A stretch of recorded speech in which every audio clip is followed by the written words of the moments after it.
এখান থেকে আপনাকে কতটা ট্রেনে নিয়ে গেছিল ওরা? এখান থেকে নিয়ে গেছে আমরা 1 কিলোমিটার রাস্তা খালপাড় আমাকে মারতে নিয়ে গেছে আর হাত পা কেটে গেছে। এই যে তুমি এটা জুম করে দেখা হয়, হাত পা কেটে গেছে, মারতে নিয়ে গেছে। এবার ভাতের হাড়ি ফেলেছে তাই তো? ভাতের হাড়ি ফেলেছে, এই যে ভাত ছড়িয়ে আছে, ভিডিওটা সাইড দেন। বাচ্চাকে খাওয়ানো হচ্ছিল, বাচ্চাদের খাওয়াচ্ছিল, লাঠি মেরে সব ফেলে দিয়েছে। এই যে ভাত সব পড়ে রয়েছে। এই যে বাচ্চার জ্বর, আমি ভাত খাওয়াচ্ছিলাম, তার মধ্যে ওরা ঢুকে এইসব করে দিয়েছে। স্বামী বাড়িতে নেই, এই ভাত খাচ্ছিল। হ্যাঁ ওকে ভাত খাওয়াচ্ছিল। হ্যাঁ, তার মধ্যে ট্রেনে বের করে নিচ্ছে, সময় দিচ্ছে না। সেই তো ভয় পাওনি তো? হ্যাঁ, ভয় পাবে না, ঠিক আছে? মতো বাবু এসে যাবো, ওরা সব তোমার সঙ্গে আছে, ঠিক আছে?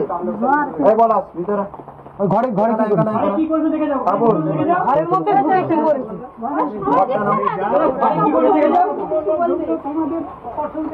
ঘরে কি করবে দেখে যাও। পাইনি এইসব উল্টে পাল্টে দিয়েছে। ঘরের মধ্যে কি করছে দেখো, ঘরের মধ্যে ছাদের উপরে চলে গেছে, ছাদের উপর চলে গেছে, ওই ঘরটা চলে গেছে। একদম ভয় পাবে না, ঠিক আছে? একদম ভয় পাবে না, আমরা সবাই আছি। এই ঘরে দেখি এই ঘরটা দেখো কি করেছে, সন্ত্রাসের মতো লুট করেছে, টাকা পাকা করে ফেলে দিয়েছে।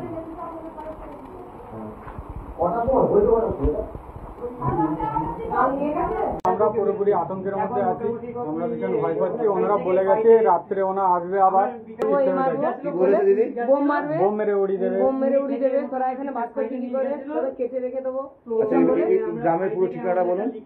এটা আমাদের ঠিকানা রামকৃষ্ণ পল্লী, বেলেগাছি, বারাইপুর আর দেশবেড়িয়া ঘোলা স্টেশনের পাশে। আমাদের মেম্বার থেকে